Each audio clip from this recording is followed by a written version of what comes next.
বাংলাদেশের বাইরে পৃথিবীর বিভিন্ন প্রান্তে যেখান থেকে চ্যানেল আই দেখছেন আপনাদের সকলকে সাদর আমন্ত্রণ তৃতীয় মাত্রা দেখবার জন্য। প্রিয় দর্শক, বাংলাদেশের রাজনীতি যেখানে মানুষকে হতাশ করছে, অর্থনীতি সেখানে অনেক আশা সঞ্চার করেছে। বেশ গতিশীল অর্থনীতি বাংলাদেশের অনেকেই দাবি করে থাকেন।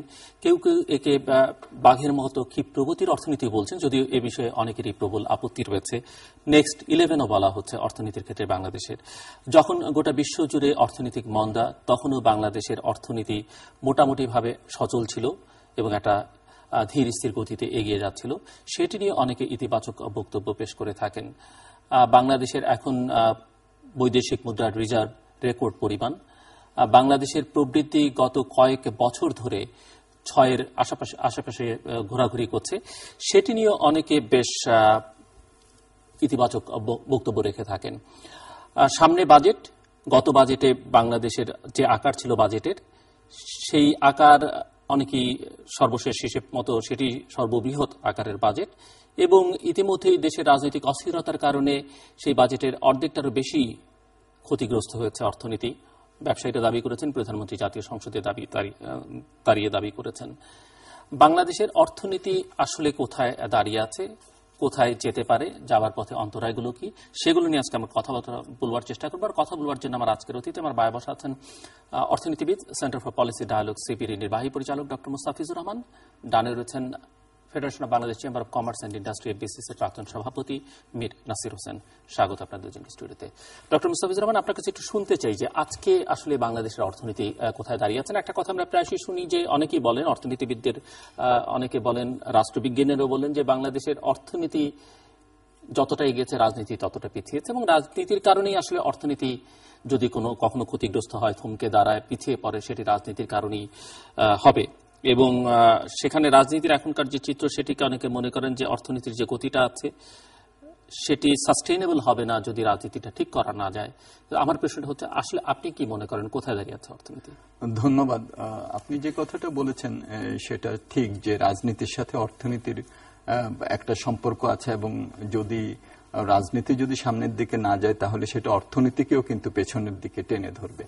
এবং আমরা জানি যে আসলে রাজনীতিটা হলো অর্থনীতিরই একটা প্রতিফলন এবং যদি আমরা ইতিবাচক রাজনীতি দিতে না পারি তাহলে আমরা প্রবৃদ্ধির যে ত্বরণের কথা আপনি প্রারম্ভিক বক্তব্যে বললেন সেটাও কিন্তু আমরা দিতে পারবো না। অবশ্যই ধারাবাহিকতার একটা ফল হিসাবে আমরা বলতেই পারি যে বাংলাদেশের অর্থনীতি এখন একটা স্থিতিশীল অবস্থায় আছে। 6% গ্রোথ রেটের কথা আপনি বলেছেন। আমাদের যে রিজার্ভস আছে, রিজার্ভস দিয়ে আমরা প্রায় 7 মাসের মতো আমদানি করতে পারি। আমাদের মূল্যস্ফীতি প্রায় 2 অঙ্কের মাত্রায় ছিল, সেটা এখন কমে 6.5-এর কাছাকাছি যে আমাদের লক্ষ্যমাত্রা আছে তার কাছাকাছি চলে আসছে এবং আমাদের আমদানিও পিক আপ করেছে। এত বিভিন্ন ধরনের অনিশ্চয়তার মধ্যেও আমরা দেখছি যে আমদানির প্রবৃদ্ধি 16%-এর মতো আছে। ক্যাপিটাল মেশিনারিজের প্রবৃদ্ধি প্রায় 30 অঙ্কে, শতকরা 30% উপরে আছে যদি আমরা প্রথম 7 মাসের আমদানি যদি ধরি। আমরা যদি রেমিটেন্সের কথা যদি ধরি 7.5%-এর মতো গ্রোথ আছে। কিন্তু প্রশ্নটা যেটা, সেটা হলো যে আমাদের যে লক্ষ্যমাত্রা ছিল প্রবৃদ্ধির, সেটার জন্য বিনিয়োগের যে ত্বরণ দরকার সেই ত্বরণটা কিন্তু আমরা আনতে পারছি না। যেমন আমাদের প্রবৃদ্ধির মাত্রা ধরা হয়েছিল 7.3%, আমরা 6-এর আশেপাশে আছি। এবারও আমার মনে হয় না যে 6-এর খুব বেশি আমরা যেতে পারবো। কিন্তু বাংলাদেশের মতো অর্থনীতিকে আমরা যদি প্রকৃতপক্ষে জনগণের জীবনযাত্রার মান উন্নয়ন যেরকম ভাবে আমরা চাই, সেরকম প্রত্যাশিত মাত্রায় আমরা নিয়ে যেতে যদি চাই, তাহলে আমার মনে হয় যে যেটা আমাদের লক্ষ্যমাত্রা করা উচিত, যেটা জাপান করেছে 19 শতাব্দীতে, 20 শতাব্দীতে আমরা চীনকে দেখেছি করেছে, দক্ষিণ কোরিয়াকে দেখেছি করেছে। আপনি যদি মাথাপিছু আয় 10%-এর মতো যদি করেন তাহলে প্রতি 7 বছরে আপনি মাথাপিছু আয় দ্বিগুণ করতে পারেন, 21 বছরে আপনি 8 গুণ করতে পারেন। এটাই কিন্তু আমরা দেখেছি যে চীন, জাপান তারা যেটা করেছে এবং দক্ষিণ কোরিয়া করেছে। সেটা যদি আমরা করতে পারি তাহলে এক প্রজন্মে 21 বছরে আমরা কিন্তু বাংলাদেশের মাথাপিছু আয় $10,000 আমরা নিয়ে যেতে পারি। এটা সম্ভব। কিন্তু সেটা করতে গেলে যে ধরনের প্রবৃদ্ধি প্রয়োজন পড়বে সেটা আনতে গেলে বিনিয়োগের প্রয়োজন পড়বে। এখন দেখেন, আমরা যদি শতকরা 8 যদি প্রবৃদ্ধি নিতে চাই তাহলে আমাদের প্রায় 34-35%-এর মতো জিডিপি সমপরিমাণ বিনিয়োগ প্রয়োজন পড়বে, যেখানে আমরা এখনো 28-29% আমরা দাঁড়িয়ে আছি। সরকারি বিনিয়োগ বাড়ছে, কিন্তু যে আমাদের যে প্রাইভেট সেক্টরের যে বিনিয়োগ, সেই বিনিয়োগটা কিন্তু আমরা দেখছি যে যেরকম বাড়া প্রয়োজন সেটা হচ্ছে না। বৈদেশিক বিনিয়োগ আমাদের যেমন এখন $1.5 বিলিয়ন মতো আমাদের হয়তো এই বছর হবে, $2 বিলিয়ন কাছাকাছি আমরা যেতে পারবো না। কিন্তু আপনি দেখেন ভিয়েতনাম আমাদের মতো আকারেরই একটি অর্থনীতি, যেখানে $8 থেকে $10 বিলিয়ন বৈদেশিক বিনিয়োগ আসে, এবং বৈদেশিক বিনিয়োগের সাথে আপনার প্রযুক্তি আসে, সেখানে কর্মসংস্থানের সুযোগ সৃষ্টি হয়। সমস্যা যেটা সেটা হলো যে বাংলাদেশ এখন যে ডেমোগ্রাফিক ডিভিডেন্ডের একটা দ্বারে দাঁড়িয়ে আছে, এই জানালাটা কিন্তু খুবই একটা সীমিত সময়ের জন্য। এটাকে আমরা যদি কাজে লাগাতে পারি তাহলে আমাদের প্রবৃদ্ধির মাত্রা বাড়বে, জীবনযাত্রার মাত্রা বাড়বে। কিন্তু সেটাকে কাজে লাগাতে গেলে যে কর্মসংস্থান করা, সেটার জন্য যে ধরনের স্কিল আমাদের প্রয়োজন, আমাদের যে হিউম্যান রিসোর্সেস আছে, সেটাকে যেভাবে আমাদের প্রবৃদ্ধির জন্য কাজে লাগানোর প্রয়োজন, এটার জন্য যেটা দরকার হবে সেটা হলো যে তথ্য প্রযুক্তি, আমাদের যে টেকনোলজি প্রযুক্তি, আমাদের যে উৎপাদনশীলতা, এগুলোকে আমাদের বৃদ্ধি করতে হবে। সেই জায়গাটাতে প্রাইভেট সেক্টরের একটা বড় ভূমিকা থাকবে। কিন্তু প্রাইভেট সেক্টর এই ধরনের অনিশ্চয়তার মধ্যে তারা তাদের কারেন্ট যে প্রোডাকশন আছে সেটাকে হয়তো এক্সপানশন করছে, কিন্তু 10, 15, 20 বছরকে সামনে রেখে যে ধরনের বিনিয়োগ প্রয়োজন সেই জায়গাটাতে তারা আসছে না। আমরা দেখছি টার্ম লোনের প্রবৃদ্ধি ভালো, শতকরা 40% আছে আমরা প্রথম 5 মাসে দেখছি, কিন্তু যে ধরনের বড় বিনিয়োগ দরকার এবং যে টাকাটা তারা মুনাফা করছেন সেটা দেশেই আবার বিনিয়োগ করার জন্য যে ধরনের একটা পরিস্থিতির দরকার, পরিবেশ দরকার, সেই জায়গাটায় অনিশ্চয়তার কারণে কিন্তু আমরা দেখছি যে সেটা স্থানীয় প্রাইভেট সেক্টরও আসছেন না, বিদেশি বিনিয়োগকারীরাও আসছেন না যে মাত্রায় আসা প্রয়োজন বাংলাদেশের মতো একটা অর্থনীতির জন্য। এই অর্থনীতি তো বাড়ছে, আপনি বলছিলেন যে নেক্সট 11 কথা বলছিলেন।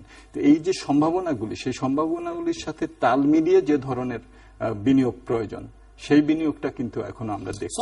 আমাদের যে সন্তুষ্টির প্রবৃদ্ধি, আমরা যেটি নিয়ে সন্তোষ প্রকাশ করছি, সেটি যদি এর মধ্যে এভাবে ঘোরাফেরা করতে থাকে তাহলে যে মধ্যমায়ের দেশে পরিণত করবার যে স্বপ্ন 2021 সালের মধ্যে, সেটি আসলে মধ্য আয়ের দেশের যে মাপকাঠি বিশ্ব ব্যাংকের, সেটা কিন্তু আমার মনে হয় যে আগামী 2 বছরই হয়ে যাব। কিন্তু সেটা হলো নিম্ন মধ্য আয়ের।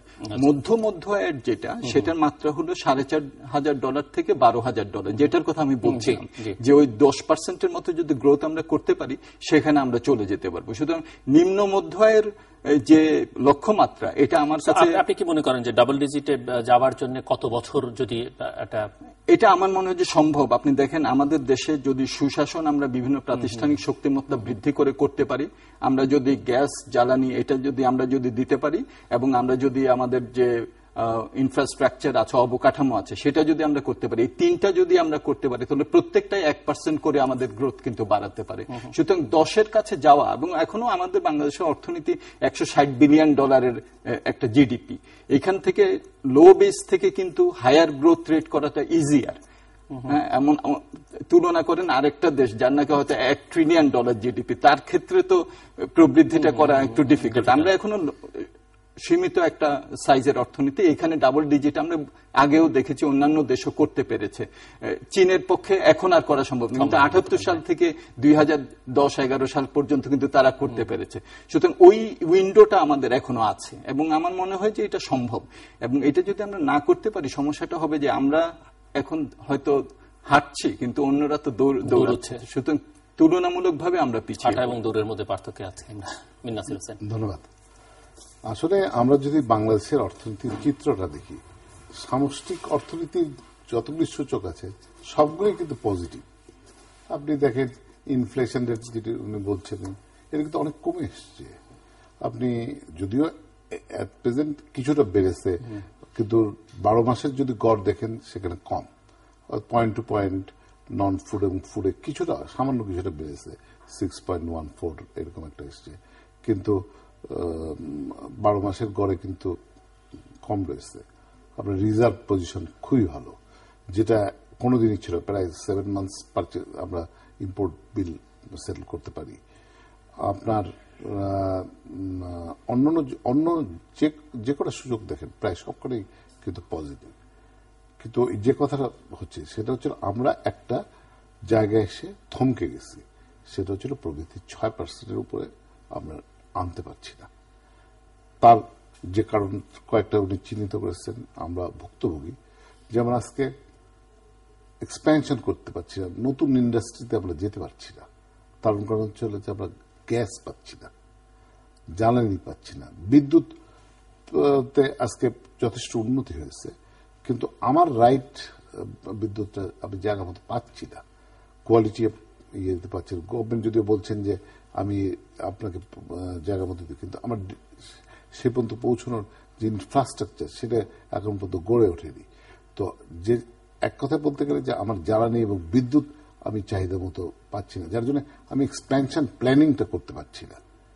আমার প্রেজেন্ট প্রোডাকশনটা চালিয়ে হয়তো কিছু R&D এক্সপেনশন করছি, কিন্তু আমি বিগার স্কেলে আমরা যেতে পারছি না। তার সাথে তো অন্যান্য যেমন ল্যান্ডের স্ক্যারসিটি রয়েছে, কারণ বাংলাদেশে একটা বড় শিল্পায়নের বড় একটা প্রতিবন্ধক হচ্ছিল নিষ্কণ্টক জমি। কারণ আমরা জমিগুলো কি করছি, আমরা মানে কৃষি জমিকে খরিদ করে করছি, সেখানে ল্যান্ড ডিসপিউট এত বেশি যে একটা প্রজেক্ট করতে গেলে আমাদের 2-3 বছর ওয়েট করতে হচ্ছে, একটা জমিকে 2-3 বার ক্রয় করতে হচ্ছে, বিভিন্ন সমস্যা রয়েছে। তারপরে রয়েছে অবকাঠামোর সমস্যা। আপনি ঢাকা চিটাগং আমার তো লাইফ লাইন, কারণ চিটাগং পোর্ট কিন্তু মেইন পোর্ট, চান্না পোর্ট এখনো সেইভাবে ইয়ে হয়নি। তো ঘটনা হচ্ছে সেইখানে কানেক্টিভিটি অবস্থা, আপনি ঢাকা চিটাগং 4 লেন দেখেন, রেলওয়ে দেখেন, সে অবস্থা এখনো সেই অবস্থায় আসেনি যে আমাকে অ্যাড্রেস করতে পারছে না সেভাবে। তার সাথে আপনার government policy, changes of policy কিন্তু বিভিন্ন সময় এফেক্ট হচ্ছে, কন্টিনিউটি অফ দ্য পলিসি এইটা কিন্তু ফিট ইন করা হচ্ছে বিভিন্নভাবে। এটাতে একজন উদ্যোক্তা যে একটা স্বচ্ছ পলিসির মাধ্যমে আগাবে সেটা অনেক সময় পাচ্ছে না, বিভিন্ন কনসিডারেশন এখানে আসছে, যার জন্য একজন যে মানে ঠিকভাবে প্ল্যানিং করে এগুবে সে জিনিসটা হচ্ছে না। আর পলিটিক্যাল ব্যাপারটা তো রয়েছে, এইটা তো আমাদের সবচেয়ে বড় চ্যালেঞ্জ। আজকে পলিটিক্যাল স্ট্যাবিলিটি, অন্যদিকে গভর্নেন্সের একটা ইস্যু রয়েছে, এবং সেইখানে আমাদের কি করতে, আমাদের একটা মানে অলমোস্ট যুদ্ধ করতে হচ্ছে। আজকে যে পলিটিক্যাল ইনস্টেবিলিটির জন্য যে সাপ্লাই চেইন যেভাবে ক্ষতিগ্রস্ত হয়েছে, সেইখানে আমাকে cost of doing the business অনেক বেড়ে গেছে। আমাকে সাপ্লাই রুট মেনটেন করতে আমাকে বেশি পয়সা দিয়ে ট্রাক হায়ার করতেছে, সেখানে পাওয়া যাচ্ছে না, সিকিউরিটি হ্যাজ বিকাম ইস্যু। এই জায়গায় কম্পিট করে টিকে থাকা, যারা ভাবমূর্তির কোন সংকট আছে, মানে ভাবমূর্তি তো সবসময়, বিশেষ করে অর্থনীতির নিচে সবসময় এটা তো সবসময় মানে করছে। আমরা একটু এগিয়ে যাচ্ছি, দেখা যাচ্ছে আবার নতুন করে কোন সময় রানা প্লাজা হচ্ছে, কোন সময় তাজরিন হচ্ছে, কোন সময় রাজনৈতিক। আমরা মনে হয় যেন একটার পর একটা পলিটিক্যাল অস্থির, এটা আমাদের লেগেই আছে, মানে ফাইট এগেইনস্ট। আজকে দেখেন রানা প্লাজার পরে যে ক্রাইসিসটা গার্মেন্টস ইন্ডাস্ট্রি গেছে, এই যে মানে অ্যালায়েন্স এবং অ্যাকর্ডের যার ইয়ের পরে, এটা কমপ্লায়েন্ট করতে কিন্তু ইন্ডাস্ট্রিগুলি যথেষ্ট বেগ পেতে হয়েছে, পেয়ে তারা কিন্তু গুছিয়ে আনছিল। তারপরে এই যে সংকটটা সৃষ্টি হয়েছে, এখন যে জিনিসটা হয়েছে, মানে আমাদের ইন্ডাস্ট্রিগুলি, গার্মেন্ট ইন্ডাস্ট্রিগুলি একটা বার্গেনিং স্টেজে চলে গিয়েছিল যে তারা তোমাদেরকে পে করতে হবে, আমরা সেফটি এনশিওর করতে যাচ্ছি, আমাকে প্রাইসটা দিতে হবে। এখন যে জিনিসটা হয়েছে, আনসার্টেনিটি প্রিভেল করাতে বায়াররা আমাদের উপর কনফিডেন্স রাখতে পারছে। এখন আমার যে এপ্রিল মেতে যে নেগোসিয়েশন বা ফরওয়ার্ড সামনের যে ইয়েটা বাইংটা হবে, তখন আমাকে সাকাম করতে হচ্ছে যে আমি মানে সাপ্লাইটা এনশিওর করার জন্য, অর্ডারটা এনশিওর করার জন্য আমি তখন আর ওই অ্যাডভান্টেজটা নিতে পারছি না। অনেকেই এই অসুবিধাটা ফেস করছে যে আমি রাইটটা প্রাইসটা যে দেবো, তার থেকে আমি মনে করি যে মোটামুটি আমার ফ্যাক্টরি চালিয়ে নেওয়ার জন্য অর্ডারটা আমি নিয়ে নেই। এই যে অসুবিধাগুলো, যে জিনিসটা হচ্ছে আমরা কিছুটা গুছিয়ে আনছি, আবার হোঁচট খাচ্ছি, এই প্রতিনিয়ত এই জিনিসটা চলছে। যার জন্য আজকে আমরা যে এগিয়ে যাব, যে এই প্রবৃদ্ধির কথা হচ্ছে, আজকে দেখেন আপনি প্রাইভেট সেক্টর ক্রেডিট গ্রোথ কোন জায়গায় গিয়েছে। আমরা একটা কন্ট্রাকশনে মনিটারি পলিসি যেটা ব্যালেন্সড বলছে 16.5% আপনার প্রাইভেট সেক্টর ক্রেডিট গ্রোথ হওয়ার কথা, এটা 12 নিচে if I am not wrong 13%, 13%। তো এইখানে উঠছে না। আমরা জানি যে তারল্য রয়েছে, কিন্তু এখানে বিনিয়োগটা বাড়ছে। বিনিয়োগ যতক্ষণ না বাড়বে অর্থনীতি কিন্তু ততক্ষণ চাঙ্গা হবে না, কর্মসংস্থান হবে না। আমরা যে অভিষ্ট লক্ষ্যে যেতে চাই, যে এই যে আমরা বলি মধ্যম আয়ের দেশে আজকে 1200 হলে তো আপনি একটা লোয়ার মিডল ইনকাম চলে যেতে পারছেন, কিন্তু আপনি তো সেই জায়গায় পৌঁছতে পারছেন না যে জায়গায় আমরা যেতে চাই। এই প্রতিবন্ধকতা যদি আমরা মানে অতিক্রম না করতে পারি, আমরা কিন্তু অভিষ্ট লক্ষ্যে যেতে পারবো না। That is the reality. Doctor Mustafizur Rahman, হ্যাঁ, আমার মনে হয় যে এখানে প্রবৃদ্ধির সাথে সাথে আরেকটি যেটি আমাদের বিবেচনায় রাখতে হবে সেটা হলো যে প্রবৃদ্ধির গুণগত মানটা কি, সেটা খুবই ইম্পর্টেন্ট।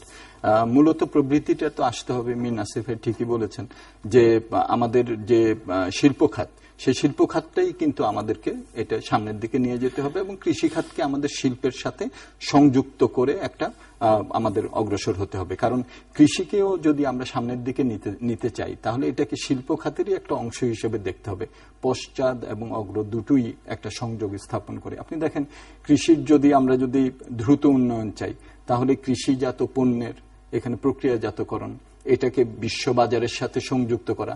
আমরা বাইরে থেকে ফার্টিলাইজার ক্রয় করছি বিশ্বমানের একটা মূল্য দিয়ে, কিন্তু সেখানে যদি আমরা বিশ্ব বাজারের সুবিধাটা আবার ফার্মারদেরকে দিতে না পারি তাহলে কিন্তু স্থানীয় বাজারের যে ডিপ্রেস প্রাইস ওইটারই কিন্তু একটা তারা ওইটার মধ্যে যাতা করে থাকবেন। সুতরাং সেই জায়গাগুলো থেকে আমাদের কৃষি এবং শিল্প দুপায়ে আমাদের দৌড়াতে হবে। আরেকটা যেটা গুণগত মানের দিকে আমার মনে হয় সেটা হলো যে বন্টনের দিকটা। কেবলমাত্র প্রবৃদ্ধি আমরা 10% আমরা করি, কিন্তু বন্টনের দিকটা আমরা না করি, আজকাল কিন্তু সারা পৃথিবীতে বন্টনের ব্যাপারটা খুব জোরে সোরে আসছে। বিশেষত আপনি হয়তো জানেন যে পিকেটির যে বই, হ্যাঁ, সেখানে capitalism in the 21st century, সেখানে কিন্তু খুব স্পষ্টভাবে দেখা যাচ্ছে যে এটা শুধু আমাদের মতো দেশ না, উন্নত দেশেও, এবং এগুলো যখন ইনইকুয়ালিটি যখন বাড়ে তখন কিন্তু একটা অসন্তোষ হয়। এবং সেই জায়গাটাতে আমাদের এখানে দারিদ্র্য নিরসন করা, তারপরে আমাদের যে হার্ডকোর পভার্টির লাইনের নিচে যারা আছেন সেটাকে নির্মূল করা। এখন যে এসডিজির যে টার্গেটগুলি করা হচ্ছে সেখানেও কিন্তু বলা হচ্ছে যে কেবলমাত্র গড় দেখলে হবে না, বন্টনের ব্যাপারটাকেও আমাদের নিয়ে আসতে হবে। এবং সেটা যদি আমাদের করতে হয় তাহলে দেখেন এখন যে চলমান আমরা রাজনৈতিক অস্থিরতার কথা বলছি, আপনি দেখবেন যে এটার কারণে সবচেয়ে বেশি কিন্তু সাফার করছে কিন্তু স্বল্প আয়ের মানুষ, যারা নাকি যাদের রুটি রুজির প্রশ্নটা জড়িত, যারা বিভিন্ন ছোটখাটো ব্যবসা করেন, তারা বড় যারা করেন হয়তো নানানভাবে অ্যাডজাস্ট করার চেষ্টা করেন, হয়তো স্বল্প মেয়াদে সমস্যা হলেও মধ্যমেয়াদে এগুলোকে কাটানোর চেষ্টা করেন। ছোট ক্ষুদ্র ব্যবসায়ীরা কিন্তু সেটা পারেন না, তার একবার বন্ধ হয়ে যায় তিনি আর দাঁড়াতে পারেন না। এই জায়গাগুলো কিন্তু বন্টনের দিক থেকে একটা অর্থনীতিকে একটা বড় ঝামেলার মধ্যে, একটা বড় সমস্যার মধ্যে নিয়ে যায়, যেটা পরবর্তীকালে আপনি রাজনীতি আর অর্থনীতির মিথস্ক্রিয়ার কথা বলছিলেন, সেটার উপরে কিন্তু এটার একটা বিরূপ প্রভাব হয়, এবং আমরা দেখেছি এটা বিভিন্ন দেশে হয়। সুতরাং সেদিক থেকেও আমাদের রাজনৈতিক যে দৃষ্টিভঙ্গি সেটাকেও একটু আলোকিত হতে হবে যে এই ধরনের সমস্যা যাতে আমরা সমাধান করতে পারি, যেই সমস্যায় ক্ষুদ্র ব্যবসায়ী যারা, ব্যাংকিং খাতের দিকে তাকাই তাহলে তো যে রিশিডিউল করবার ক্ষেত্রে দেখা যাবে যে বড়দের দিকে নজরটা বেশি, ছোটদের ক্ষেত্রে নজরটা খুবই কম। সেটাই অনেক সময় দেখা যায় যে অনেক অর্থনীতিতে আমরা দেখেছি যে লাভের বিরাষ্ট্রীকরণ করা হয় আর ক্ষতির রাষ্ট্রীয়করণ করা হয়। তো যারা নাকি ডিফল্টার, সরকারি উদ্যোগে বিভিন্ন ভাবে তাদের সেই নানান ধরনের রিশিডিউলিং ইত্যাদি করা হয়, কিন্তু ছোট আয়ের যারা আছেন, যারা এইসব সমস্যার কারণে আরো বেশি, গার্মেন্টস সেক্টর নিয়ে আমরা একটু কথা বলছিলাম যে ভাবমূর্তির প্রসঙ্গে আসলে আলোচনাটা এসেছে। ভাবমূর্তি আমার মনে হয় যে অবভিয়াসলি একটা দেশে যখন নাকি বিভিন্ন ধরনের অনিশ্চয়তা হয় তখন আমরা বলি আর না বলি, যারা নাকি আমাদের সাথে ব্যবসা করবেন, বিনিয়োগ করবেন, তাদের কিন্তু একটা ভয় ভীতি থাকে যে, যেমন গার্মেন্টস এর কথায় যে অর্ডারটা যদি আমি প্লেস করি তাহলে কি সেই অর্ডারটা কি সময় মতো কি দিতে পারবে, এটা তো তার একটা অনিশ্চয়তা থাকে। আমরা অনেক দেখেছি যে অনেক বায়ার আমাদের দেশে আসেননি, আমাদের যারা নাকি সাপ্লায়ার তারা সিঙ্গাপুরে, হংকং এ যে তাদের সাথে ডিল করতে হয়েছে। এবং এটা মনে রাখতে হবে যে এই সমস্যাগুলির ফুটপ্রিন্ট গুলো সাথে সাথে কিন্তু দেখা যায় না। যেমন আমরা বাংলাদেশের তো মেজর শক্তি হলো যে আমাদের এই যে মাস স্কেলে আমরা যে এক্সপোর্টটা করি, আমরা বিলিয়নস অফ ডজনস আমরা এক্সপোর্ট করি, মানে অন্যান্য অনেক দেশের এটা কল্পনাও করতে পারে না। কিন্তু ক্রমান্বয়ে তারা আস্তে আস্তে স্ট্র্যাটেজি শিফট করবে, তারা অন্য দেশে নিয়ে যেতে চাইবে। এবং সেই জায়গাটাতেই আমার মনে হয় যে এখন আমাদের হয়তো রপ্তানি প্রবৃদ্ধি আপনি দেখেন এই আমাদের গত 8 মাসে প্রবৃদ্ধি তো 2.4%, রেডিমেড গার্মেন্টস এর প্রবৃদ্ধি 2.6%। সুতরাং এটা আমাদের টার্গেট ছিল 10%-এর মতো এই বছর।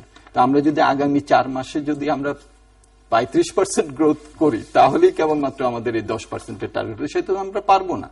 এবং আপনি দেখেন আমাদের যে ব্যালেন্স অফ পেমেন্টস এর, আমাদের যে ট্রেডের যে ব্যালেন্স, আমাদের কারেন্ট অ্যাকাউন্টের ব্যালেন্স $2.5 বিলিয়ন মতো আমাদের পজিটিভে ছিল, এখন এটা নেগেটিভে চলে আসছে।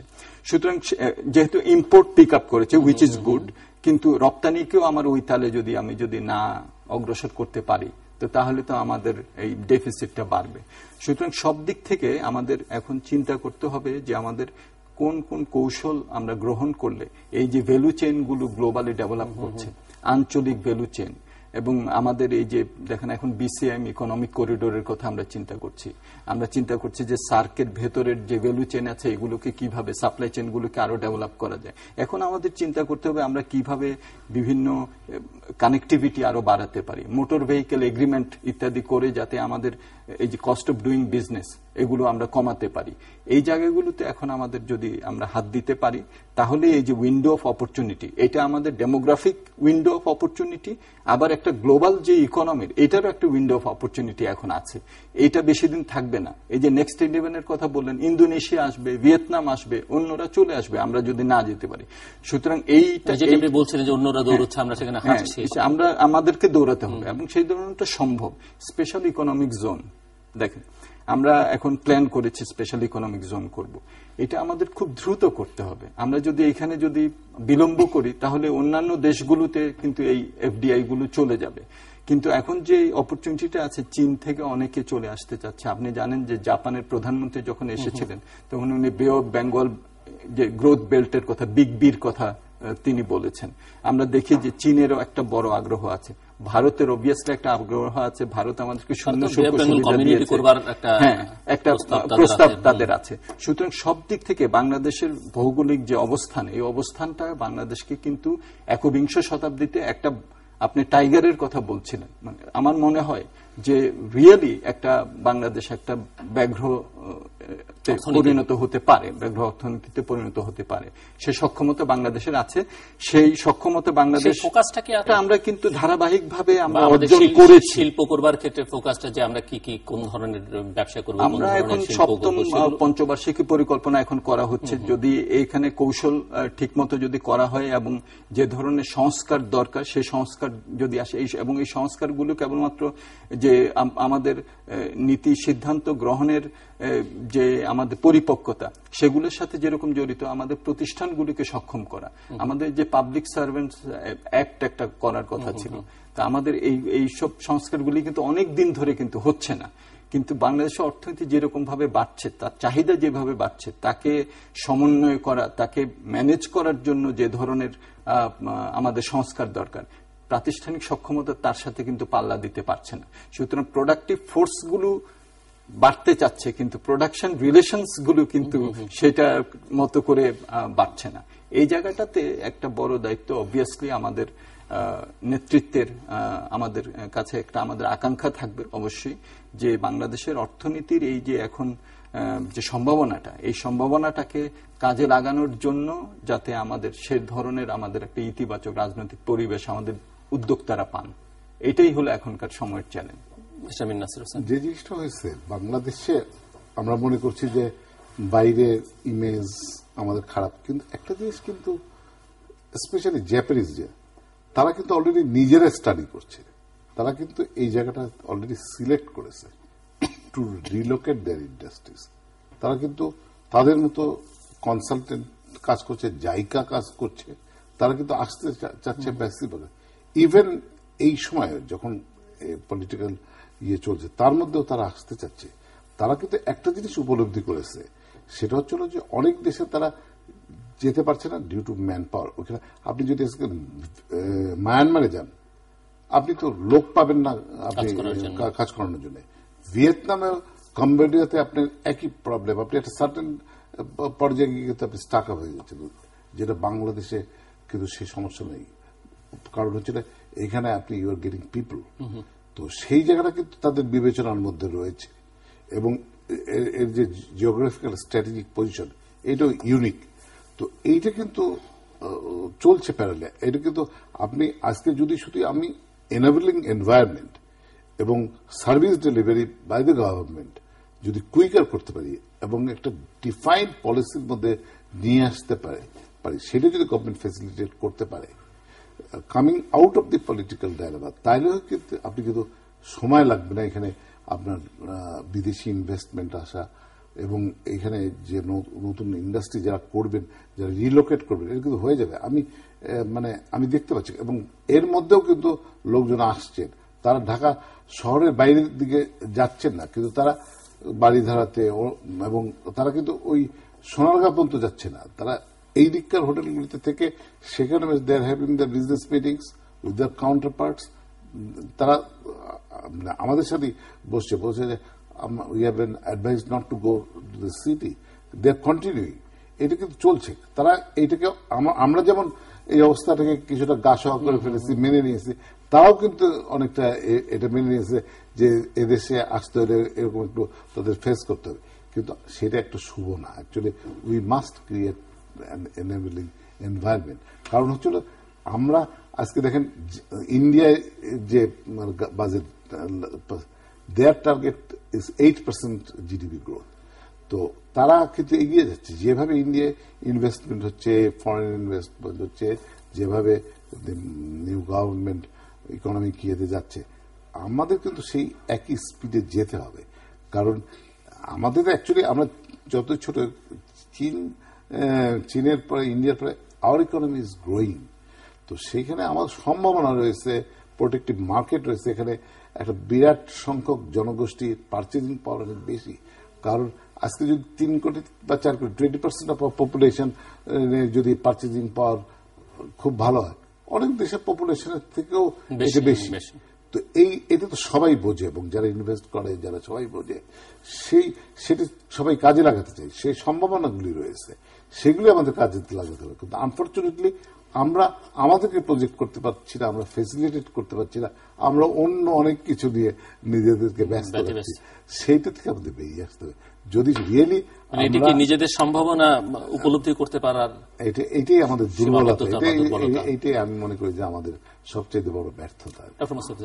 দেখুন, যেমন যে আমরা সুশাসনের কথা বারবার আসছে এবং এই সুশাসনের সাথে অর্থনৈতিক যে পারফরমেন্স, এটা একটা সরাসরি যোগাযোগ আছে। একটা এক্সাম্পল দিই, যেমন আমাদের যে ব্যাংকে আমাদের এনপিএল বাড়ছে, নন পারফর্মিং লোনের পার্সেন্টেজটা বাড়ছে, যেটার কারণে যে লোনটা দেয়া হচ্ছে সেটার ঘাড়ে এই বোঝাটা এসে পড়ছে। যে ধরনের এই যে এখন মূল্যস্ফীতি কমছে, এটার ফলে কিন্তু আমরা আমাদের যে লেন্ডিং রেট এটা কিন্তু আরো অনেক কমাতে পারতাম, কিন্তু ব্যাংকিং সেক্টর কমাতে পারছে না, বিকজ এই ধরনের এই যে রিশিডিউলিং ইত্যাদি করে, রিক্যাপিটালাইজেশন করেও এটা সামাল দেওয়া যাচ্ছে না, এবং এখন স্প্রেডও 5%-এর উপরে রয়ে গেছে, কিছুটা বেড়েছে। সুতরাং আপনার উদ্যোক্তাকে তো আপনাকে কেবলমাত্র তাকে ক্রেডিট দিলে হবে, তাকে সাশ্রয়ী মূল্যে ক্রেডিট দিতে হবে। আপনি শুধু ইলেকট্রিসিটি দিলে হবে না, আপনাকে সাশ্রয়ী মূল্যে ইলেকট্রিসিটি দিতে হবে। আপনি শুধু ব্রিজ বানালে হবে না, সেই ব্রিজের টল আপনাকে রাখতে হবে এমন ভাবে যেখানে নাকি পরিবহন করে সেটাকে সে প্রতিযোগিতা সক্ষম ভাবে বিক্রি করতে পারে। সুতরাং কেবলমাত্র বিনিয়োগ করলে হবে না, বিনিয়োগটা সাশ্রয়ী মূল্যে বিনিয়োগটা করতে হবে। এই জায়গার সাথেই সুশাসন জড়িত। এখানে ওয়েস্টেজ বেশি হলে আপনি সেটা করতে পারবেন না। আর গার্মেন্টসের কথা আমরা সবসময় বলি, কিন্তু আমার মনে হয় যে লেদার এন্ড ফুটওয়্যার, আমাদের এই যে বিজনেস আউটসোর্সিং সার্ভিসেস, আমাদের ফার্মাসিউটিক্যালস, আমাদের জাহাজ নির্মাণ ইত্যাদি আরো অনেক সেক্টর আছে আমাদের, যে সেক্টরগুলো কিন্তু অনেক সম্ভাবনাময়। আপনি দেখবেন যে আমাদের অনেক যারা রপ্তানিকারক অন্যান্য দেশে অতটা নাই, অন্যান্য দেশে অনেক বড় বড় রপ্তানিকারকটাই ডোমিনেট করে, কিন্তু আপনি যদি দেখেন যে ভারতের সাথে চীনের সাথে আমাদের যে রপ্তানি হয়, অনেক ক্ষুদ্র ক্ষুদ্র রপ্তানিকারক আছে, তারা স্কেল আপ করতে পারে না। কারণ স্কেল আপ করতে গেলে যে ধরনের আর কি সহযোগিতা দরকার, এখন আপনার 13-14% ইন্টারেস্ট রেট সেইটা করতে পারে না। যদিও এখন আমাদের বিভিন্ন ধরনের অন ল্যান্ডিং করা হচ্ছে, কিছুটা তাদেরকে সহায়তা করার জন্য ইনসেন্টিভ দেওয়া হয়, কিন্তু সামগ্রিক পরিবেশটা যদি আরো অনুকূল হয় তাহলে কিন্তু এই ধরনের রপ্তানিকারকরা স্কেল আপ করতে পারবেন, তারা যেতে পারবেন। এবং খেয়াল করেন, আমরা মাথা পিছু আয়ের কথা বলি, বাংলাদেশের কিন্তু আপনি যদি আমাদের 144 স্কোয়ার কিলোমিটারের আমাদের দেশ, আমাদের 160 বিলিয়ন ডলারের আমাদের জিডিপি। আপনি যদি পার স্কোয়ার কিলোমিটার যদি জিডিপি ধরেন, ওয়ার্ল্ডের মধ্যে অনেক কম দেশ আছে যে সে এই পার স্কোয়ার কিলোমিটারে এতটা অর্থনীতি মানুষের উপরে শুধুমাত্র মানুষের উপরে দিলেন না, আপনি প্রত্যেকটা স্কোয়ার কিলোমিটারে কত ধরনের ইকোনমিক অ্যাক্টিভিটিজ হচ্ছে আপনি চিন্তা করেন। আপনি সেখানে যদি একটু স্কিল দিতে পারেন, আপনি যদি সেখানে যদি একটু তাদেরকে যদি উৎপাদনশীলতা যদি বাড়ানোর সুযোগগুলো করতে পারেন, তাহলে কিন্তু 10% গ্রোথ রেট বাংলাদেশে জিডিপিতে কি সবকিছু আসছে? ইনফরমাল সেক্টর অনেক কিছু কি আমরা তো এটা একটা ভ্যালিড আপনি কোশ্চেন করেছেন। কিছুদিন আগে আপনি দেখেছেন যে আমরা জিডিপিটা আবার পুনর্মূল্যায়ন করেছি। ন্যাশনাল ইনকাম অ্যাকাউন্টিং যে করা হয়েছে সেটাকে পুনর্বিবেচনা করা হয়েছে। 13% মতো আমাদের আকার বেড়েছে। অবভিয়াসলি ইনফরমাল সেক্টরের কিছু কিছু জায়গা এখনো আছে যেগুলোতে আমরা হাত দিতে পারিনি। কিছুদিন আগেও আমাদের জিডিপিতে আমরা ইভেন্ট ম্যানেজমেন্ট ছিল না আমাদের এই জিডিপি কাউন্টিং এ। এইসব সার্ভিসেস গুলো কিন্তু অনেক নতুন আসছে যেগুলোকে আমাদের জিডিপিতে নিতে হবে। আমাদের সেন্টার ফর পলিসি ডায়ালগ থেকে কিছুদিন আগে আমরা স্টাডি করেছিলাম উইমেন্স কন্ট্রিবিউশন টু জিডিপি। মহিলাদের অনেক কর্মকাণ্ড আমাদের অর্থনীতিতে আসে না, এগুলো হাউসহোল্ড অ্যাক্টিভিটিস অনেকগুলো আসে না, কৃষির অনেক কিছু আসে না। এগুলো আমাদের আনার দরকার যাতে করে মহিলাদেরও কি কন্ট্রিবিউশন এটা আমরা সম্মান করতে আরো ভালোভাবে শিখি। কৃষকদের কি কন্ট্রিবিউশন সেটাও আমরা ভালোভাবে আমরা যাতে করতে পারি। কিন্তু এটা সত্য যে অবস্থাটা আছে মানুষের, সেটা তো জিডিপির আকার আমি বাড়াই বলি কমাই বলি, যে আছে তা তো আছে। যে নাকি খেতে পারছে না সে খেতে পারছে না, যে খেতে পারছে না, যে দারিদ্র্যসীমার নিচে আছে সে কিন্তু সেটা আছে। আমি জিডিপির আকার বাড়াই আর কমাই। এখন সেই জায়গাগুলোতে তো আমাদের এখন কর্মসংস্থান বৃদ্ধি করা, হাত দেওয়া, আমাদের সোশ্যাল সেফটি নেট গুলো আছে সেগুলোকে আরো শক্তিশালী করা। কারণ অনেকেই আছে আমাদের সমাজে যারা নাকি হয়তো শ্রমবাজারে ঢুকতে পারছেন না, যারা হয়তো বয়স্ক, তাদের ক্ষেত্রেও আমাদের বিভিন্ন ধরনের কর্ম পরিকল্পনা নিতে হবে। কিন্তু সেটার জন্য যারা নাকি কর্মক্ষম শ্রমবাজারে আছেন তাদেরকে আরো বেশি বেশি আমাদের সেখান থেকে আমাদের আয় করতে হবে, যাতে করে বন্টনটা আমরা ঠিকমতো করতে পারি। পাই ছোট থাকলে আমি বন্টন তো অতটা করতে পারবো না। আমি দারিদ্র বন্টন করে তো আমি উন্নতি করতে পারি, আমাকে প্রবৃদ্ধি বন্টন করে উন্নয়ন করতে হবে, মানুষের জীবনযাত্রার মান বাড়াতে হবে। রেমিটেন্সটা অবশ্যই আমাদের দেশের অন্য অনেক উন্নয়নশীল দেশের তুলনায় আমি বলবো যে এটা একটা তো আমাদের ইতিবাচক দিক, যে আন্তর্জাতিক শ্রমবাজারে আমরা শক্তিশালী একটা অবস্থান নিয়ে আমরা যেতে পেরেছি এবং $15 বিলিয়ন আমাদের এখন রেমিটেন্সের আয় আসছে এবং এটার একটা দারিদ্র্য নিরসনের ক্ষেত্রেও এটা একটা বড় একটা ইতিবাচক প্রভাব আছে। কিন্তু আমি দুটো কথা এখানে বলতে চাই। একটা যেটা সেটা হলো যে আপনি খেয়াল করবেন যে চরম দারিদ্র্য সীমার নিচে যেসব হাউসহোল্ড আছে ওখান থেকে রেমিটেন্সে যেতে পারে না। ওই 2-3 লাখ টাকা দিয়ে তারা বাইরে যেতে পারে না। এখানে আমাদের প্রাতিষ্ঠানিক সহযোগিতার একটা প্রয়োজন আছে। কেউ কেউ করছেন, কিন্তু এখনো ক্ষুদ্র আকারে আমাদের বৈদেশিক কল্যাণ ব্যাংক ইত্যাদি হয়েছে, কিন্তু আরো সম্প্রসারণ করা দরকার। দ্বিতীয় যেটা সেটা হলো যে আন্তর্জাতিক যেসব সুযোগ সুবিধা আছে, এই বিশেষত এই শ্রম বাজার, আমরা কিন্তু WTO-তে অনেক দিন ধরে ফাইট করছিলাম যে trade cannot be free if it is not fair. আর ফেয়ারনেসের একটা বড় একটা এলিমেন্ট হলো যে কেবলমাত্র গুডস ফ্রি করলে চলবে না, সার্ভিসেস মার্কেটও ফ্রি করতে হবে এবং সেই সার্ভিসেস মার্কেটে আমার একটা তুলনামূলক সুবিধা আছে। তো এখন আপনি জানেন হয়তো যে বালিতে এগ্রিমেন্ট হয়েছে যে সার্ভিসেস মার্কেটটার জন্য স্বল্পোন্নত দেশগুলিকে একটা ওয়েভার দেওয়া হবে যাতে করে আমরা ওই বাজারটায় যেতে পারি। একটা হিসাব করা হয়েছে যে 3%ও যদি ডেভেলপড কান্ট্রির সার্ভিসেস মার্কেট যদি এটা যদি উন্মুক্ত করা হয় তাহলে $150 বিলিয়ন একটা নতুন মার্কেট আসবে। এবং আমরা বাংলাদেশ, আমার মনে হয় যে এটার জন্য আমাদের বেশ বড় একটা সক্ষমতা অলরেডি আছে, কিন্তু আমাদের কৌশলী হতে হবে কোন জায়গাগুলোতে ডেভেলপ কান্ট্রিতে মার্কেটটা খুলবে। বুঝাই যাচ্ছে যে এখন সিনিয়র সিটিজেনের সংখ্যা বাড়ছে, সুতরাং মেডিকেয়ার, মেডিকেল টেকনিশিয়ান, নার্সিং, এইগুলোতে অনেক প্রফেশনাল ডিমান্ড হবে। এবং এখন যদি আমরা প্রস্তুতি যদি শুরু করি তাহলে আগামী 10 বছরে আমার মনে হয় যে এই যে বড় যে মার্কেটটা যেটা স্বল্পোন্নত দেশগুলোকে সুবিধা দেয়া হচ্ছে সেইটাতে আমরা যেতে পারবো। আবার একই সাথে চিন্তাও রাখতে হবে যে আমরা এই স্বল্পোন্নত দেশও বেশি দিন থাকবো না। হ্যাঁ, আবার মিডল ইনকাম যদি আপনি হন তাহলে ওয়ার্ল্ড ব্যাংক যেটা আপনাকে 1% সুদে যে এইড দেয় সেটাও আমরা পাবো না। সুতরাং একটু ফরওয়ার্ড লুকিং স্ট্র্যাটেজিও সুবিধার কিছু অসুবিধাও আছে। ব্যাংকিং সেক্টর যেহেতু আপনি নিজের সঙ্গে সংশ্লিষ্ট, আগে আমি একটা জিনিস বলতে চাই, সেটা হচ্ছে যে হিউম্যান রিসোর্সেস ডেভেলপমেন্টটা খুব ইম্পর্টেন্ট।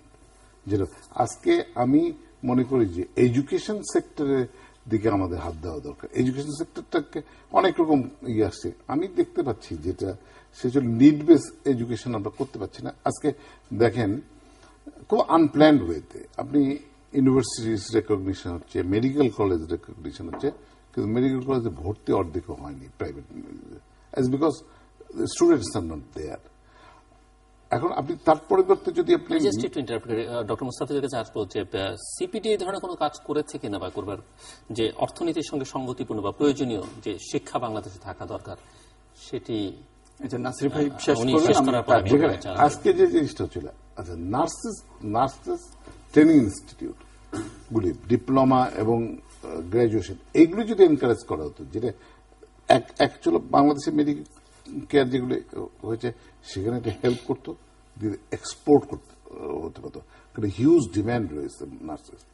কেন ব্যাপারটা হচ্ছে যে আমার কাছে মনে হচ্ছে এখানে প্ল্যানিং এর যথেষ্ট অভাব রয়েছে, যার জন্য আজকে আপনি মেডিকেল কলেজে 1 বছর আপনি 15টা 20টা রেকগনিশন, তার টিচিং স্টাফ আছে কিনা এগুলো দেখা যায়, এবং টিচিং হসপিটাল আছে কিনা সেটাও কিন্তু মানে বিবেচনা করা হয়েছে বলে আমার মনে হয় না। এই আনপ্ল্যান্ড ইয়েতে রয়েছে। তো টেক্সটাইল ইঞ্জিনিয়ার্স আমাদের প্রচুর দরকার, সেই ইনস্টিটিউটগুলি সেভাবে প্ল্যানিং এর মধ্যে আনা যাচ্ছে না। এই জায়গাগুলি অ্যাড্রেস করা দরকার, কারণ আমার আজকে প্রচুর ম্যান পাওয়ার রয়েছে।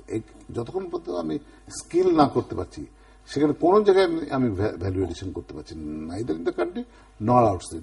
এক্সপোর্ট করে আমি ভ্যালু এডিশন করছি না, কারণ আমি ডে লেবার এক্সপোর্ট করে বা যারা যাচ্ছে তার একটা বেশিরভাগ, সেটাতে আমার কিন্তু ভ্যালু এডিশন হচ্ছে না।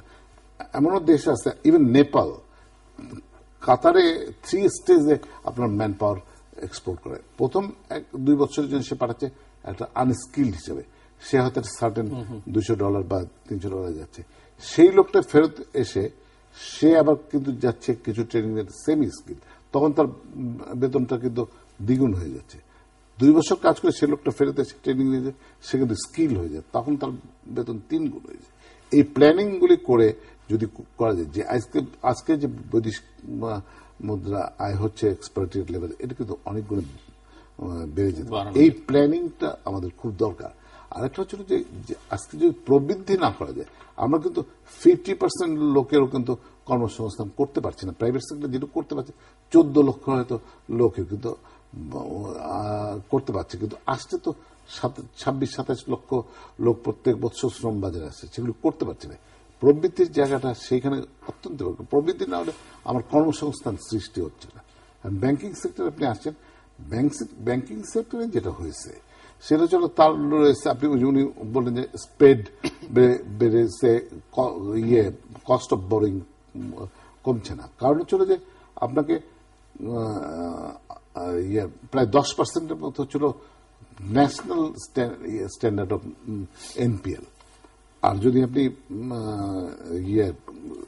এসওইস ধরেন, মানে সরকারি ব্যাংক রয়েছে, তার পরিমাণ অনেক বেশি।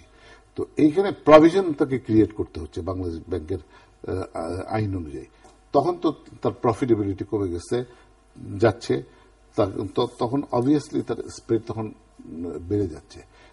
সেই জন্য আজকে আমি ব্যাংক থেকে লোন নেব, নিয়ে সেটাকে মানে সুদ দিয়ে, চক্রবৃদ্ধি আকারে সুদ দিয়ে তারপরে সেটা সার্ভিসিং করব, তারপরে তো লাভ করতে পারবো, যার জন্য পোর্টফোলিও নন পারফর্মিং লোন বেড়ে যাচ্ছে। তারপরে তো আমাদের এই যে অস্থিরতাগুলি গেছে, এতে প্রত্যেকে এফেক্টেড হয়েছে।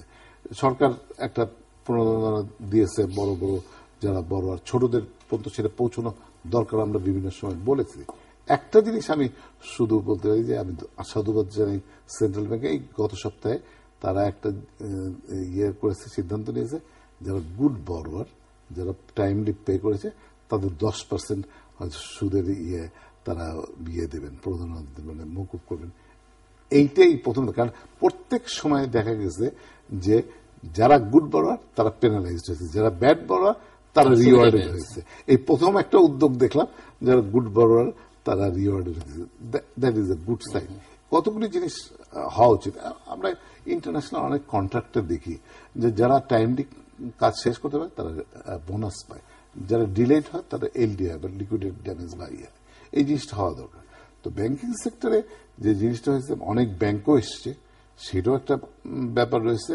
কম্পিটিশন মানে এমন বেড়ে গেছে, ডিপোজিট আর ইয়ের মধ্যে কোনো ভারসাম্য থাকছে না। এটা একটা পরিস্থিতি, এখন ইনভেস্টমেন্ট নেই, তো হোল জিনিসটা একটা মিসম্যাচ হয়ে গেছে। এইটার থেকে যদি অর্থনীতি সেভাবে এগিয়ে যায় তখন হয়তো এটা রাইট ট্র্যাকে আসবে, তা নাহলে এই অবস্থা কিন্তু আরো কিছুদিন চলবে বলে আমার ধারণা।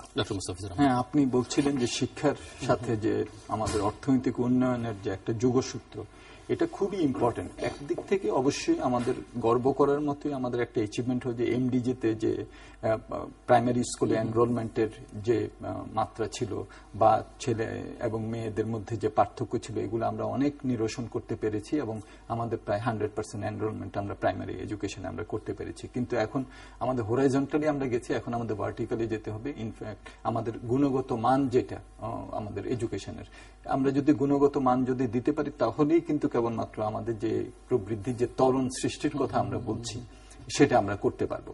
এবং এটা আপনি দেখেন, রেমিটেন্সের কথা আমরা আলোচনা করছেন, বাংলাদেশের গড় যে রেমিটেন্স আসে আমাদের, এটা $1600-1700 মতো, সেখানে ফিলিপিন্সের প্রায় 3 গুণের মতো আসে। চাইনিজ যারা আছে তারা $6500, $6500 আমাদের $1600। তো দেখেন এইসব জায়গাগুলোতে বিকজ স্কিল ম্যান পাওয়ার তারা পাঠাতে পারছে। এবং আমাদের দেশে এখন একটা ইতিবাচক যেটা হয়েছে যে আমাদের ক্লাস 8-এর পরে একটা ভোকেশনাল স্ট্রিম চালু করার কথা নতুন শিক্ষানীতিতে বলা হয়েছে। আমার মনে হয় এটা খুবই একটা প্রয়োজন। এটা যদি আমরা করতে পারি তাহলে আমাদের ওই স্কিল ম্যান পাওয়ার, এখনো আমাদের রেডিমেড গার্মেন্টস বলি বা অন্যান্য ফ্যাক্টরিতে বলি, মিড লেভেলে অনেক বিদেশিরা আমাদের এখানে কাজ করছেন, আমাদের নিজস্ব ওই ধরনের স্কিলগুলো নাই। সুতরাং আমাদের এডুকেশনের পুরো সিস্টেমটাকে, একটা হলো যে ক্লাস 8-এর পরে যে ভোকেশনাল স্ট্রিম, আর আরেকটা হলো যে প্রযুক্তি সায়েন্সে। আপনি দেখেন এই কিছুদিন আগে একটা স্ট্যাটিস্টিক্স বের হয়েছে যে আপনার যে সায়েন্স স্ট্রিম যেটা, সে সায়েন্স স্ট্রিমে ছেলে মেয়েদের যাওয়া অনেক কমে গেছে। কারণ ওই ধরনের তার কারণ হলো যে কারণ অনেক কমে গেছে, বিকজ ওই যে আপনার ল্যাব করা ইত্যাদি এগুলোরও তো আমাদের ওই সক্ষমতাও অনেক জায়গায় কমে গেছে। এবং আজকাল যেভাবে প্রযুক্তি বাড়ছে, আপনার সে ধরনের স্কুল আপনাকে ওই ফ্যাসিলিটিস গুলো দিতে হবে, সেই ফ্যাসিলিটিস গুলো কিন্তু আমরা দিতে পারছেন, যার ফলে সায়েন্সের দিকে যাওয়া কমে গেছে।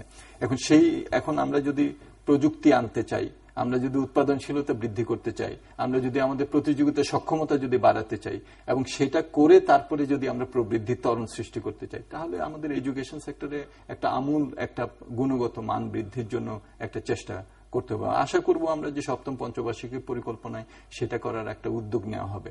এটা যদি করতে পারি তাহলে অন্যদের সাথে আমাদের যে কম্পিটিশন করে এই বিশ্ববাজারে আমাদেরকে টিকে থাকা বা অভ্যন্তরীণ বাজারেও আমদানিকৃত পণ্যের সাথে আমাদের কম্পিট করতে হয়। সুতরাং এটা কেবল বাইরের কম্পিটিশন না, ভেতরেও একটা কম্পিটিশন কিন্তু আমাদেরকে করতে হবে।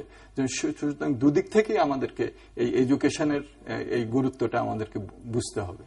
মিস্টার মিন নাসির হোসেন, সামনে বাজেট, নতুন বাজেট আসছে, প্রস্তুতি চলছে, আর চলতি অর্থ বছরের বাজেটের যে এক্সপেরিয়েন্স, তার আলোকে আপনার কোনো পরামর্শ আছে কিনা? এই বাজেটে যেটা হয়েছে সেটা তো দুটো দিকে একটা এফেক্ট করেছে, মানে ইমপ্লিমেন্টেশন অফ বাজেটে, বিশেষ করে ডেভেলপমেন্ট বাজেট তো কাটছাট করতে হয়েছে সঙ্গত কারণে, আর রেভিনিউ কালেকশনটা আপনার বাধাগ্রস্ত হয়েছে। এখন আমরা যেটা আমরা কিন্তু ব্যবসায়ীর একটা শঙ্কিত অবস্থায় আছে, সেটা হলো ভিএটি, নতুন ভ্যাট আইন আসতেছে এবং ফ্ল্যাট সবাই 15% দিতে হবে।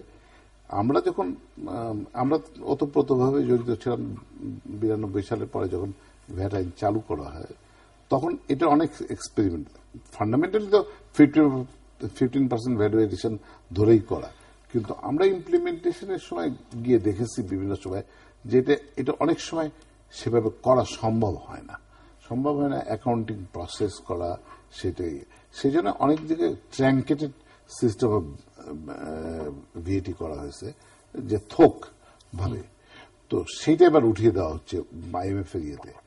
এইখানে কিন্তু একটা বিরাট জটিলতার সৃষ্টি হবে, যেটা আমরা অনেক সময় বলতে চেষ্টা করেছি, কিন্তু সেটা সরকার শোনেননি, কেন এই ব্যাপারে আইএমএফ একটা রিজিড অবস্থান নেওয়া, সরকার মেনে নিয়েছে। এই জায়গাটা আমি মনে করছি সামনের যে অর্থ বছর আছে, এইখানে কিন্তু অনেক হিকআপ হবে বলে আমার ধারণা। সেখানে এমনিতেই মানে কর প্রশাসনের সাথে ব্যবসায়ীদের অনেক জায়গায় সমস্যা হচ্ছে, যেখানে অনেক জায়গায় প্রচ্ছন্নভাবে দেখা যাচ্ছে ডাবল ট্যাক্সেশন হয়ে যাচ্ছে। আমি একটা এক্সাম্পল হিসেবে দিই যে কনস্ট্রাকশনে 82C-তে আপনার অ্যাসেসমেন্ট হয়, আপনার 5.5% এট সোর্স কেটে নেয়, তো সেটা ফাইনাল সেটেলমেন্ট হিসেবে। সেইখানে তো আমার আর কোনো ট্যাক্স দেওয়ার কথা না, কিন্তু আমি যখন এক্সপেন্সেস করছি একজনকে, তার কাছ থেকে আমি যদি আইটি না কেটে রাখি তখন ওইটাকে প্রকারান্তে আমাকে দিতে হচ্ছে। তার আমি আবার আরেকটা হ্যাসেলের মতো আবার কালেকশনে যেতে হচ্ছে। তখন দেখা যাচ্ছে at the end of the day কোনো কারণে যদি ইয়ে না করে, এটা অ্যাডমিনিস্ট্রেট করা খুব প্রবলেম। তখন ইফেক্টিভলি কিন্তু দেখা যাচ্ছে যে সেই ইয়েটা আপনার 6-7% হয়ে যাচ্ছে, এই কিন্তু অলরেডি। এবং সামনে আমার কাছ থেকে মনে হচ্ছে অনেক জটিলতার সৃষ্টি হবে, এবং প্রথম কয়েক বছর এইটা রাইট পজিশনে আসতে কিন্তু কষ্ট হবে বলে আমার ধারণা, এবং সেখানে ব্যবসায়ী এবং কর প্রশাসনের মধ্যে জটিলতার সৃষ্টি হবে যথেষ্ট মানে সম্ভাবনা রয়েছে। বাস্তবে কি হবে সেটা দেখার ব্যাপার। এই জিনিসটা কিন্তু আমাদের মধ্যে শঙ্কা সৃষ্টি করছে আর কি। তবে বাজেট যেটা হবে আমার নিশ্চয়ই মনে হয় যেন বাজেটের আকার বাড়বে, কারণ হচ্ছিল যে বাংলাদেশের অর্থনীতি উন্নয়ন হচ্ছে এবং উই আর লুকিং ফরওয়ার্ড, এটা হতে থাকবে আমার মনে হয়। এটা হবে এবং নতুন করে টার্গেট ধার্য করা হবে, অ্যাচিভমেন্ট করার চেষ্টা করা হবে, এগুলো চলতে থাকবে। আমার মনে হয় যে মানে কর জিডিপি রেশিও যদি আপনি ধরেন তাহলে সারা পৃথিবীতে আমাদের প্রায় সবচেয়ে সাউথ এশিয়াতেও, নেপাল থেকেও আমাদের কম। তো সেই জায়গাটাতে অবশ্যই আমাদের কর প্রশাসনকে শক্তিশালী করা বা করের যে বেস এটাকে আরো বাড়ানো, এটা প্রয়োজন আছে। অপ্রত্যক্ষ কর যেটা সেটা সাধারণ মানুষের উপরে বেশি, এটা পরে প্রত্যক্ষ কর, আমাদের ডাইরেক্ট ট্যাক্সেশন, ইনকাম ট্যাক্স, এগুলোকে আমাদের বাড়াতে হবে, সেই জায়গাটাতে আমাদের নজর দিতে হবে। তবে ভ্যাটের কথা যেটা মীর নাসির ভাই বললেন, এটা 2015 জুলাই থেকে হওয়ার কথা ছিল, এখন 1 বছর এটা ডেফার করা হয়েছে। এটার জন্য বিভিন্ন প্রাতিষ্ঠানিক সক্ষমতা আমাদের লাগবে। ভ্যাট এমনি কিন্তু একটা প্রগতিশীল একটা সিস্টেম, কিন্তু এবং ডাবল ট্যাক্সেশন অ্যাভয়েড করার জন্যই কিন্তু এটা করা হয়। কিন্তু এটা যদি ঠিকমতো প্রাতিষ্ঠানিক যে সক্ষমতা ওগুলো যদি আমরা না করতে পারি, তখন ক্ষুদ্র ব্যবসায়ী ওনার চালান হয়তো নাই যেখান থেকে কিনেছেন, বা ওনার ওই সিস্টেমটার মধ্যে উনি পড়েন না, তখন তাহলে এটা অনেক সমস্যা হয়। কিন্তু এটা আমাদের করতে হবে। তবে এটা আমিও মনে করি যে কিছু কিছু খাতে হয়তো আমাদেরকে একেবারে ব্ল্যাঙ্কেট 15% ওই সিস্টেমে না, যে কিছু কিছু খাতকে হয়তো কিছুদিনের জন্য হলেও সংরক্ষণ আমাদের দিতে হবে। IMF খুব চাপ দিচ্ছে, এবং লাস্ট যে তাদের ওই যে $1 বিলিয়ন যে ইয়েটা ছিল, লোনটা ছিল, লাস্টেরটা তারা দেয়নি, $100 মিলিয়ন মতো বাকি ছিল, যে এটা যেহেতু বাস্তবায়ন করানো। কিন্তু আমাদের মনে হয় যে বাংলাদেশের একটা যেটা আমি দেখি সেটা হলো যে এখন আমাদের অর্থনীতির যে আকার, এটাতে এই $1 বিলিয়ন 3 বছরে $330 মিলিয়ন, এটা বাংলাদেশের জন্য কিছুই না। বা এখন যে ওয়ার্ল্ড ব্যাংকের বাজেটারি সাপোর্ট $1 বিলিয়ন ইত্যাদির কথা হচ্ছে, এগুলো দিয়ে অনেক ধরনের শর্ত দেওয়া হয়, যেগুলো হয়তো আমার মনে হয় যে আমরা নিজেরা যদি নিজস্ব উদ্যোগে যদি এগুলো করতাম, তাহলে কিন্তু আমরা এগুলো আরো আমাদের উৎসাহ থাকতো, আমরা সমন্বয় করে এগুলো আমরা করা সম্ভব এগুলো। কিন্তু আমরা অনেক সময় মনে করি যে চাপিয়ে দিলে হয়তো করা হবে, আর নয় হয়তো করা হবে না। এই ধরনের যখন মানসিকতা হয়, তখন কিন্তু চাপিয়ে দিলেও আর করতে পারি না আমরা। দেখুন ভ্যাট নিয়ে একটা কমিটিও করা হয়েছে, ওনারা অনেক পরামর্শ ইত্যাদি দিয়েছেন, এটা এখন আরো 1 বছর পিছালো, কিন্তু ওই যে সক্ষমতাগুলি প্রস্তুত করার এই ব্যাপারটা রয়ে গেছে। আরেকটা যেটা সেটা হলো যে দেখুন এখন তো আমাদের যেহেতু ন্যাশনাল ইনকাম রিএস্টিমেশন হয়েছে, এখন কিন্তু ট্যাক্স জিডিপি রেশিও আরো কমে গেছে। তো এবং সেই জায়গাটাতে আমার মনে হয় যে প্রত্যক্ষ কর যেটা অনেক জায়গায় আমরা দেখি যে ল্যাপস আছে, অনেকে দেন না, এই জায়গাটাতে আরো অনেক এডুকেশনের দরকার আছে। কিন্তু মানুষ আরো দিতে আগ্রহী হয় যখন নাকি সে দেখে যে সার্ভিসেস গুলাও সে পাচ্ছে, তখন এখানে কিন্তু 2 ওয়ে এখানে ট্রাফিক কাজ করে আর কি। তো আমি দিব না কারণ আমি কি সার্ভিস পাচ্ছি, আবার সার্ভিস দিতে গেলে আবার ট্যাক্সের দরকার সরকারের। সুতরাং এই জায়গাটাতে আমার মনে হয় যে বিভিন্ন আইন কানুনের যেমন ব্যাপার আছে, মানুষকেও এই বিভিন্ন সার্ভিসেস গুলো যদি আমরা দিতে পারি, তাহলে তারাও কিন্তু ট্যাক্স দিতে উৎসাহিত হবে না। আর প্রত্যক্ষ করটা খুবই প্রয়োজন। করের আওতাটা বাড়ানো সম্ভব হচ্ছে না কেন? মানে প্রত্যক্ষ করের আওতা বেড়েছে এবং প্রত্যক্ষ অপ্রত্যক্ষের রেশিওটা কিছুটা, কিন্তু যে অনুপাতে বাড়া দরকার এবং আমাদের দেশে যে ধরনের যত মানুষ আছেন, অনেক সময় যারা কর দেন তাদেরই সাফারিংসটা বেশি হয়, যারা খাতার মধ্যে চলে আসেন তখন তাদের অনেক সময় সমস্যা হয়। কিন্তু আমার মনে হয় যে এগুলোতে আমাদের কর প্রশাসন এগুলোকে আরো শক্তিশালী করার প্রয়োজন আছে। আপনি আশ্চর্য হবেন যে আমাদের এনবিআর এ অনেক বছর কোনো রিক্রুটমেন্ট করা যাচ্ছিল না একটা কেসের কারণে। তো আমাদের এত আকার বাড়ছে, কিন্তু আমরা যদি জনবল যদি না বৃদ্ধি করতে পারি, তাদেরকে যদি প্রযুক্তি না দিতে পারি, একটা ব্যাংকের অ্যাকাউন্টের সাথে এক্সপোর্ট ইম্পোর্টের সাথে আপনার এনবিআর এর সাথে এই ফাইলগুলোকে যদি আমরা একটা ডিজিটাল ইকোনমির কথা বলি, এটা যদি আমরা সমন্বয় করতে পারি তাহলে কিন্তু এগুলো বাড়বে আমার মনে হয়। এবং এখন কিন্তু একটু পরিবর্তনও হচ্ছে। আপনি দেখবেন যে কর দিবস বা কর সপ্তাহ যখন করা হচ্ছে, অনেকেই কিন্তু আসেন এবং দিতে আগ্রহী। কিন্তু আমরা যদি সার্ভিসেস গুলো প্যারালাল ভাবে দিতে পারি, আমার মনে হয় যে এটা আরো বৃদ্ধি করা সম্ভব হবে। নাসির হোসেন, আমার শেষের দিকে কনক্লুড করবেন আপনি। না, বাংলাদেশের অর্থনৈতিক অপার সম্ভাবনা রয়েছে, এটা আমরা সবাই জানি। এখানে যে জিনিসটা আমরা সবসময় বলছি সেটা হচ্ছিল যে বাংলাদেশের আজকের যে অর্থনৈতিক উন্নয়ন বা যে উন্মেষটা হয়েছে, এটা ব্যক্তি খাতের অবদান বহুলাংশে। সরকার এখানে ফ্যাসিলিটির ভূমিকা বিভিন্ন সময় করেছে, বিভিন্ন পর্যায়ে বিভিন্ন সময় আমাদের তাদের কাছ থেকে আদায় করে নিতে হয়েছে। যদি আমাদেরকে সঠিকভাবে সাপোর্ট আমরা পাই, যদি রাজনৈতিক পরিস্থিতি সঠিক হয়, যদি আপনার অবকাঠামো, যেটা বিশেষ করে গ্যাস জ্বালানি অ্যাভেলেবল হয়, আমি মনে করি এই প্রাইভেট সেক্টর যেটা আজকে প্রথম প্রজন্ম থেকে দ্বিতীয় প্রজন্মে পদার্পণ করেছে, তারা কিন্তু অলরেডি প্রমাণ করেছে যে প্রতিকূল অবস্থার মধ্যে তারা কিভাবে এগিয়ে যেতে পারে। সেই সাহস, সেই শক্তি তারা অর্জন করেছে। আমরা শুধু রাজনীতিবিদদের কাছে, দেশের কাছে একটা জিনিস চাই, আপনারা আমাদের পরিবেশটা সৃষ্টি করে দেন। আপনারা যা চান, আপনারা মধ্যমায়ের দেশ চান, আপনারা যেখানে নিয়ে যেতে 2041 উন্নতার দেশেও পরিণত হতে যেটা চান, দিস প্রাইভেট সেক্টর যেটা গ্রো করেছে, এবং আমাদের ছেলেমেয়েরা যারা আসছে এডুকেটেড হয়ে বাইরে থেকে এসছে, তারা কিন্তু আরো ফরওয়ার্ড লুকিং হয়েছে।